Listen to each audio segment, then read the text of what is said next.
পুরুষ মানুষ বেঁচে থাকে মাত্র ২০ বছর। এরা আবার দুর্ভাগাও বটে। কেন বলছে এই কথা দেখুন। গাধাকে সৃষ্টি করার পর তাকে বলা হয়েছিল সকাল থেকে সন্ধ্যা পর্যন্ত তাকে ক্লান্তিহীন পরিশ্রম করতে হবে। সারা জীবন তাকে পিঠে ভারী বোঝা বইতে হবে। খেতে পারবে শুধু ঘাস, আর তার মাথায় কোনো বুদ্ধি থাকবে না। তার আয়ু হবে ৫০ বছর। গাধা সৃষ্টিকর্তাকে বলল, আমি এত বছর বাঁচতে চাই না, আমাকে ২০ বছর আয়ু দেওয়া হোক। সৃষ্টিকর্তা সেটা মঞ্জুর করলেন। কুকুরকে যখন সৃষ্টি করা হলো তখন তাকে বলা হলো সে হবে মানুষের বন্ধু, কিন্তু সে খাবে মানুষের উচ্ছিষ্ট এবং তার আয়ু হবে ৩০ বছর। কুকুর সৃষ্টিকর্তাকে বলল, আমি এত বছর বাঁচতে চাই না, আমাকে ১৫ বছর আয়ু দেওয়া হোক। সেটাই মঞ্জুর করা হলো। বানরকে বলা হলো, তুমি গাছের এই ডাল থেকে ওই ডালে ঝুলে বেড়াবে, নানাভাবে মানুষকে আনন্দ দেবে, তোমার আয়ু হবে ২০ বছর। বানর বলল, আমি ২০ বছর চাই না, আমাকে ১০ বছর দেওয়া হোক। সেটাই মঞ্জুর করা হলো। এবার এলো পুরুষ মানুষের পালা। তাকে বলা হলো, তুমি প্রাণীদের মধ্যে সবচেয়ে বিচক্ষণ ও বুদ্ধিমান, তোমাকে প্রাণীদের শিরোমণি করা হলো, তোমার আয়ু হবে ২০ বছর। তখন পুরুষ মানুষ বলল, ২০ বছর অত্যন্ত কম হয়ে যায়।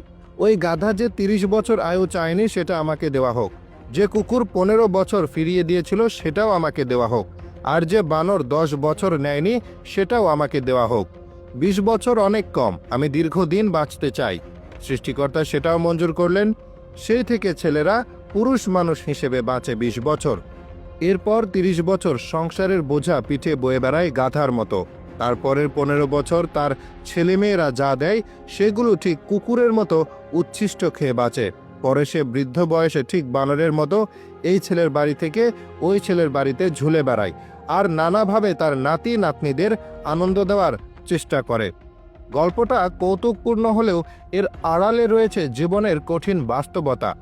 একজন পুরুষের জীবন শুরু হয় স্বপ্ন আর সাহস নিয়ে। কৈশোরে সে নিজের ভবিষ্যতের ছবি আঁকে, যেখানে সে পরিবার গড়বে, নিজের জায়গা তৈরি করবে, সবার কাছে সম্মান পাবে।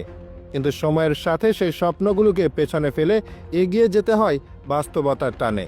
কারণ পুরুষ মানুষের জীবন আরাম নয়, দায়িত্বই বড় কথা। একজন পুরুষ যখন পরিবারে প্রবেশ করে তখন থেকেই শুরু হয় তার লড়াই। সংসারের সমস্ত দায়ভার যেন তার কাঁধে এসে পড়ে।